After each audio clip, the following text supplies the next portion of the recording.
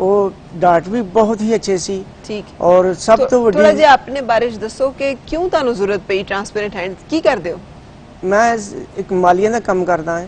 ਅੱਛਾ, ਤੇ ਬੱਚੇ ਮੇਰੇ 6 ਆ, ਛੋਟੇ ਆ। ਅੱਛਾ, ਮਾਸ਼ਾਅੱਲਾ, ਸਾਰੇ ਪੜ੍ਹਦੇ ਪਏ ਆ। ਤੇ ਜੇ ਮੈਂ ਅਗਰ ਕਿੰਨੇ ਪੈਸੇ ਕਮਾ ਲੈਂਦੇ ਹੋ ਮਹੀਨੇ ਦੇ?